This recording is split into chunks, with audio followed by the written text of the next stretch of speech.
All right, so look, we're going to do the last three problems on this sheet, 18, 19, and 20. It's the ones we didn't do yesterday. These are some of the more difficult problems, all right? Then we're going to do the front of this. These are easier, and this is more like what you'll have on your test.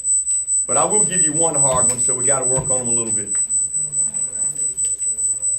All right, y'all ready? Stop me if I need to slow down. All right, so why are 18, 19, 20 a little harder? This is why. If you see anything on the bottom that we can factor, like this one, you're going to have to factor that out first. So they're adding a new step. How would we factor that? X plus 4, x minus 4. Perfect. X plus 4 and x minus 4. That one's easy to factor because it's the difference of squares. We're on number 18 on that right column that we didn't finish yesterday. So now, what's your common denominator going to be? X plus 4 times x minus 4. Right, because it's one of everything that's on the bottom. So I'm going to write it over each fraction. X plus 4 and x minus 4.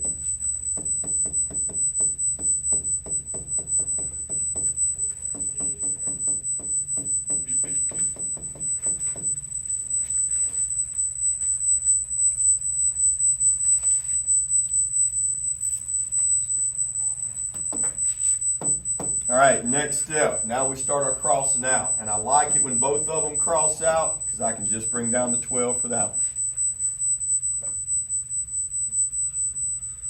All right, the second fraction's not bad either. The x minus 4 cancels out.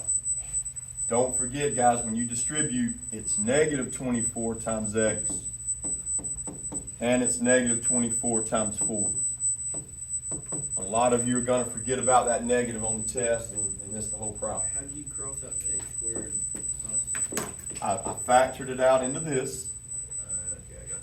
So now, yeah, that's gone. I'm just using this one. All right, this is a new step right here. There's nothing on the bottom, right? So I can't cross anything out. So I'm going to have to FOIL this out. And I'll do this with you guys just to speed us up. If you FOIL that out, you're going to get x squared minus 16. And look, that makes sense. That's what we started with here. Now, I got to do an extra step. I got a 3 left over I hadn't done anything with yet. What do we do? You multiply. Yeah, you multiply. So you're going to bring down 3x squared.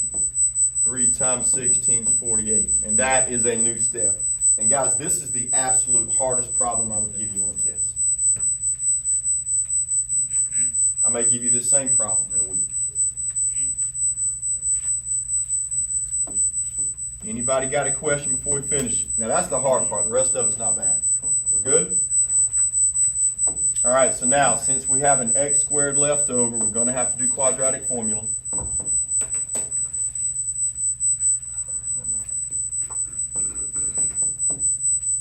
All right, if we do 12 minus 96, that's negative 84.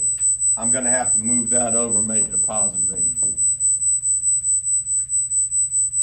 Negative 24, I move it over as positive 24. Would somebody do negative 48 plus 84 for me? 36. 36, thank you. All right, so this is where we are. And you could do quadratic formula on this and you would be done. I just want to show you one more step that is like a shortcut that is optional. You guys notice on this one I can divide them all by 3. When that happens, you could divide them all by 3 and actually make it smaller numbers to do your quadratic formula. But look, either way you do it, you're going to get the same answer. It doesn't matter. So pick one, do quadratic formula with it, and then we'll do the next one. Now 18 was very hard. 19 is not going to be bad. So when you factor this, hopefully you've got n times n. It's got to be 4 and 2, right? Plus 4 minus 2. Now let me show you a trick.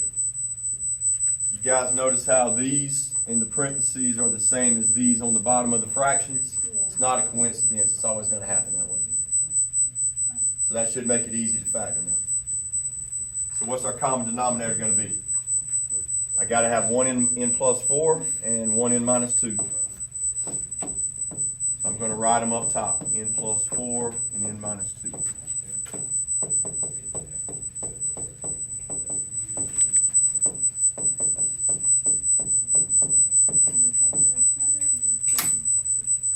gonna stop and give you guys a chance to do your cross out step, and some of y'all can probably finish it.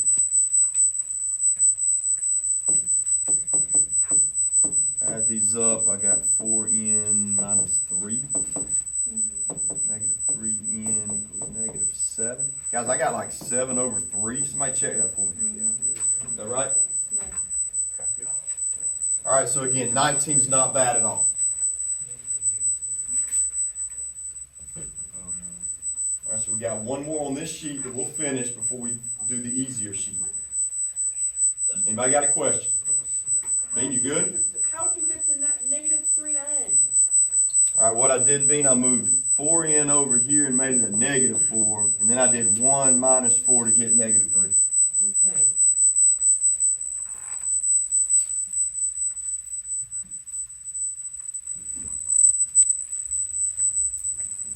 All right, this one should be easier to factor because it's a perfect square. Y'all should have z plus 5 and z minus 5.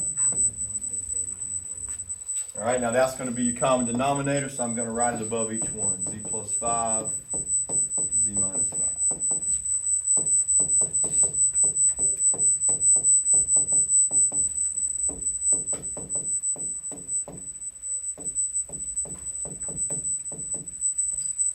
All right, I'm going to stop and give you guys a chance to do your crossing out.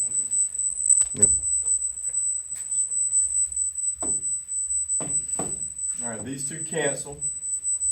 Times here, y'all should have brought down z squared plus 5z. All right, these two cancel. Since everything canceled on the middle when you just bring down 17.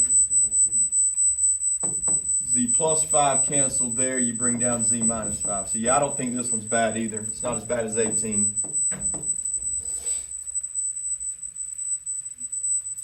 Okay, so will we have to do quadratic formula? Yep, because I got a z squared. So I'm going to have z squared plus 4z. Whoa, 22. Somebody check. That doesn't look right. Is that right? That's right. Okay. So do quadratic formula on that, and you'll be done. That's weird.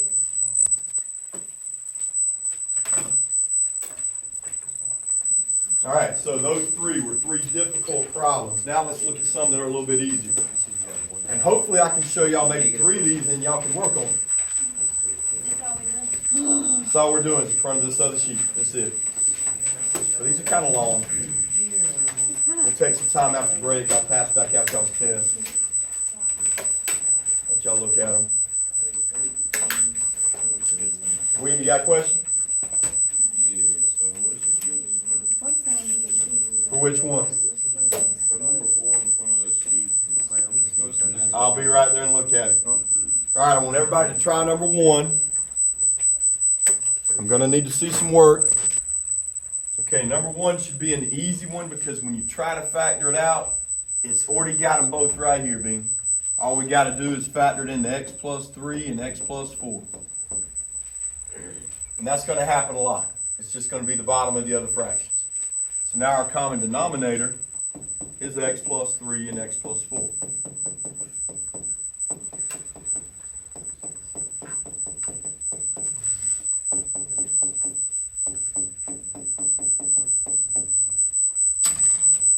All right, let's give y'all a chance to try it now. All right, let's see if anybody got stuck on number 2. These mark out. Y'all should bring down 4x plus x. These mark out. Make sure you bring down x minus 5. Both of these mark out, so we just bring down 2x plus 7. Now, combine your like terms on the left side before y'all start moving stuff. So, I got 5x plus 3. All right, finish it up. I heard somebody say the answer was like 4/3. All right, so find 4/3 at the bottom and mark it out. All right, let's see how you start at 9. Common denominator is going to be both of them. X plus 1 and x minus 3.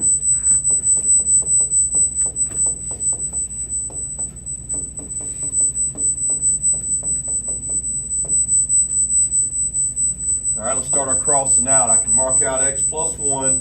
All right, look, I can see why this one's the last one. Y'all got both of these left, right? right? Y'all got an x minus 3 and an x minus 1. What do I have to do with them? You gotta full them out. So let's full that out. Copy mine if you need to. Why we fill it up? Because there's one. You got both of them left over. Yeah, that crossed out, but you got both of these left over, and you gotta multiply them. So yeah, you gotta fold them. All right, any question on that part? Caitlin? No, I need help. All right, let me finish this. Second fraction, I can cross these two out. All right, look, I'm not gonna have to fold anything. I just gotta distribute on this one. Guys, don't forget about your negative. Negative 6 times x and negative 6 times 1. Somebody's gonna forget the negative on the test. I bet 4 or 5 of you do. All right, we had this situation just a minute ago. Nothing cancels out because there's nothing on the bottom. So what do? I fold that out. Let me fold it out for you just for time. It'd be x squared minus 2x minus 3. All right, so I folded it out, combined in like terms. Now what? We got a 3 left. I got to distribute my 3 before I bring it down. So it'll be 3x squared minus 6x minus 9. Okay, so add up all like terms now on the right side and the left side.